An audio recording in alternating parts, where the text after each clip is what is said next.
When life gets tough, most people instinctively search for someone to hold on to: certainty, reassurance, control, someone to blame. But Stoicism teaches that the real anchor is not outside you, it is within you. And the moment you understand this, difficulty transforms from an overwhelming storm into a training ground for strength. Stoicism begins with a radical but liberating idea. Some things are within your control and some things are not. And your peace depends entirely on knowing the difference. Because when you try to control what belongs to fate, other people's opinions, economic shifts, sudden illness, rejection, aging, loss, you create resistance against reality itself, and resistance is what multiplies suffering. So the first Stoic move when life becomes painful is to pause and divide the situation clearly.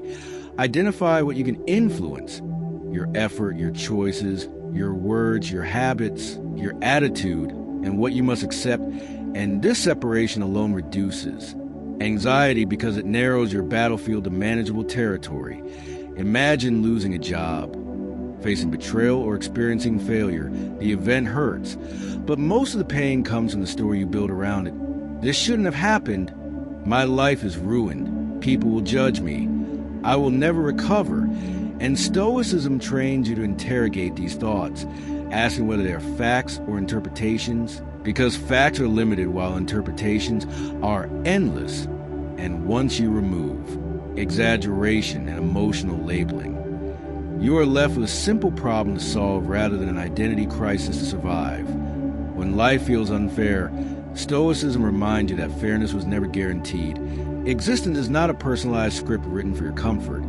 It is a dynamic system of causes and effects, and accepting this removes the bitterness that comes from violated expectations, replacing it with realism. And realism is empowering because it focuses on adaptation rather than complaint. One of the most powerful Stoic practices during hard times is negative visualization, calmly imagining the worst-case scenario and realizing that even then, you would still possess your reasoning mind, your capacity to act, your ability to endure. And this realization shrinks fear because it proves survival is possible beyond the imagined catastrophe. And fear loses intensity once it is examined instead of avoided. Stoicism also teaches voluntary discomfort, deliberately choosing small hardships, cold showers, disciplined routines, delayed gratification, not as self-punishment, but as resilience training, so that when real hardship arrives, it does not feel foreign. Your nervous system recognizes difficulty as something survivable, and you carry quiet confidence instead of panic. When relationships become strained, Stoicism prevents emotional desperation by reminding you that you control your honesty and kindness, but never another person's attachment or approval. And trying to manage someone else's feelings through anxiety only erodes dignity. So instead, you focus on acting with integrity regardless of outcome. And this stability often commands more respect than emotional pleading ever could. When you face prolonged uncertainty, Stoicism encourages shrinking your time horizon, focusing only on the present task instead of the entire uncertain future. Because the mind collapses under imagined months of struggle, but can handle one focused action at a time. So you ask, what is the next right step? And you take it, and then you ask again tomorrow. And in this way, momentum replaces paralysis. Another crucial Stoic tool is reframing obstacles as training, not punishment. Understanding that every difficulty strengthens a specific internal muscle: patience, courage, discipline, humility, clarity. And without resistance, those qualities would never develop. So instead of asking why life is attacking you, you ask what it is teaching you. And this question transforms victimhood into participation. Stoicism does not eliminate emotion, but regulates it, allowing sadness without despair, anger without cruelty, fear without surrender. And the key lies in delaying reaction long enough to let reason intervene, creating a gap between stimulus and response where freedom exists. Daily reflection becomes essential during tough periods, reviewing your conduct each evening, not to criticize yourself harshly, but to adjust gently. Identify where you reacted impulsively and where you remain steady and committing to slight improvement tomorrow. Because Stoicism values progress over perfection. When financial stress or career instability strikes, Stoicism shifts your definition of success from external status to internal excellence, measuring your day by effort and integrity rather than praise or results.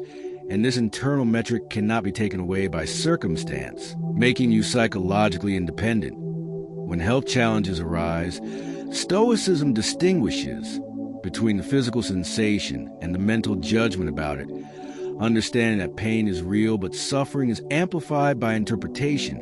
And while you may not control a condition, you control your response to it, choosing patience over panic, compliance over resentment.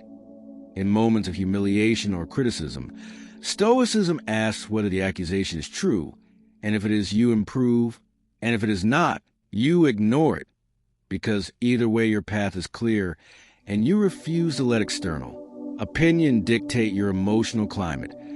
Another profound Stoic principle during adversity is memento mori, the awareness of mortality, not as a dark obsession, but as perspective, recognizing that life is finite, and therefore each moment, even difficult ones, is part of a limited experience.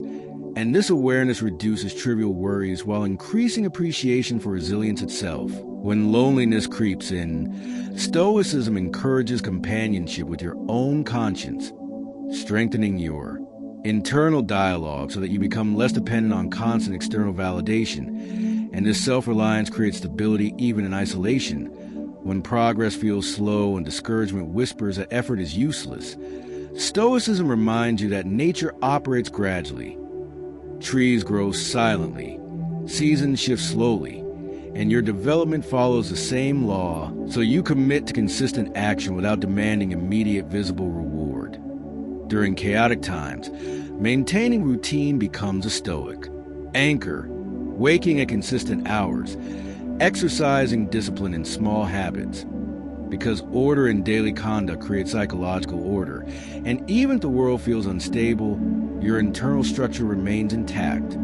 Stoicism also teaches radical ownership of your reactions, eliminating blame as a default response, not because others are never wrong, but because blame distracts from improvement, and improvement is always within reach. When fear of the future intensifies, Stoicism replaces catastrophic imagination with preparation, identifying practical steps that reduce uncertainty, saving money, learning skills, strengthening relationships, and taking those steps methodically, because action dissolves anxiety faster than rumination ever could.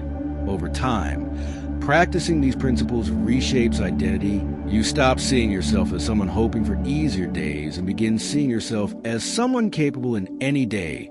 And this shift is transformative because confidence rooted in capability is far more durable than SEO. When you continue walking the Stoic path during prolonged hardship, something subtle but powerful begins to happen.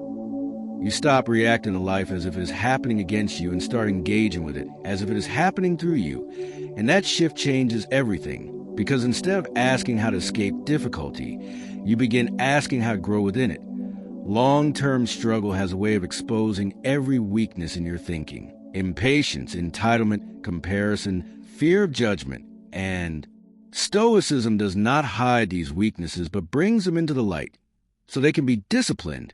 And discipline in this context is not harsh self-punishment, but steady correction, like a craftsman refining his own character day by day. When setbacks repeat and progress feels invisible, the Stoic relies on process over outcome, understanding that nature rewards consistency, not intensity. And so even when motivation fades, you maintain routine, waking with intention, reviewing priorities, acting with deliberation, because routine becomes psychological scaffolding, holding you upright when emotions fluctuate. One of the most difficult lessons during tough seasons is accepting that not all problems resolve quickly. Some require endurance rather than solution, and Stoicism prepares you for this by redefining success as steadfastness, meaning if you remain calm, rational, and honorable despite pressure, you succeeded internally even if the external situation remains unresolved. This Internal victory builds a form of confidence that is immune to circumstance because it is rooted in conduct rather than convenience. Another advanced Stoic principle is emotional economy, the refusal to waste emotional energy on what cannot be improved. So instead of replaying arguments, fantasizing about revenge, or catastrophizing future scenarios, you redirect attention toward practical improvement, conserving mental strength for productive action. During hardship, comparison becomes especially toxic because seeing others succeed while you struggle can distort perception. But Stoicism reminds you that every life contains hidden battles, and your only true competition is yesterday's version of yourself. So progress is measured internally, not socially. As challenges persist, patience becomes a central virtue, and patience in Stoicism is not passive waiting but composed persistence, continuing necessary action without agitation, trusting that effort compounds even when results are delayed. When you experience public embarrassment or failure, Stoicism encourages voluntary exposure to discomfort, reminding you that shame fades when confronted directly, and that avoiding vulnerability strengthens fear, while facing it dissolves it. Over time, the practice of voluntary discomfort builds emotional calluses, making criticism less piercing and uncertainty less intimidating. During difficult relationships, Stoicism also teaches empathy without surrender, recognizing that others act according to their own perceptions and limitations. And while you cannot control their behavior, you can choose not to mirror their negativity, maintaining composure without becoming cold. This balance prevents bitterness from eroding character. When exhaustion accumulates, Stoicism differentiates between fatigue of the body and defeat of the mind, encouraging rest where needed but rejecting the narrative of hopelessness, because hopelessness is often a story constructed from temporary discouragement. The Stoic mind returns repeatedly to first principles. What is within my control? What virtue is required here? What action aligns with integrity? These questions act like mental coordinates, guiding you back to stability whenever confusion arises. Overextended adversity, gratitude evolves into resilience training because acknowledging what still functions in your life, even small constants like breath, mobility, access to knowledge, anchors perspective and prevents total collapse into negativity.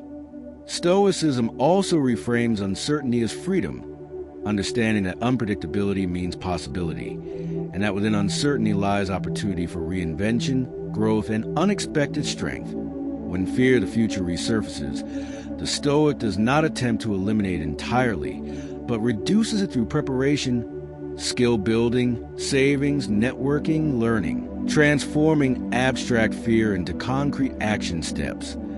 Because preparation converts anxiety into strategy. As you persist in this mindset, you begin to notice emotional reactions slowing down, the intensity of anger decreasing, the duration of sadness shortening, the frequency of panic diminishing. And this is not suppression but regulation, evidence that reason has grown stronger than impulse. Hardship gradually becomes less dramatic and more instructional, like a demanding teacher whose lessons are difficult but valuable. You also discover that resilience is contagious, that your calm under pressure stabilizes those around you, and this realization deepens responsibility, motivating you to remain composed not only for yourself, but for others who may rely on your steadiness. When life eventually improves, and it will in some ways, you do not become complacent, because Stoicism teaches that fortune fluctuates, and therefore you appreciate good periods without clinging to them, enjoying comfort while remaining mentally prepared for change. This preparedness eliminates the shock that often destabilizes people when circumstances shift. Perhaps the most profound transformation occurs when you realize that adversity has strengthened qualities you once admired in others: patience, courage, humility, emotional restraint, and that these qualities were forged not through ease but through pressure. You stop wishing for a life without challenge because you recognize that such a life would have left you undeveloped. The Stoic perspective ultimately turns hardship into a collaborator rather than an enemy, seeing every obstacle as raw material for character. And character becomes the highest priority because it is the only possession entirely within your control. When identity centers on character, external instability cannot uproot you because reputation, wealth, and comfort may fluctuate, but integrity remains constant if guarded carefully. Over years of applying these principles, Stoicism becomes less a philosophy you practice and more of a lens through which you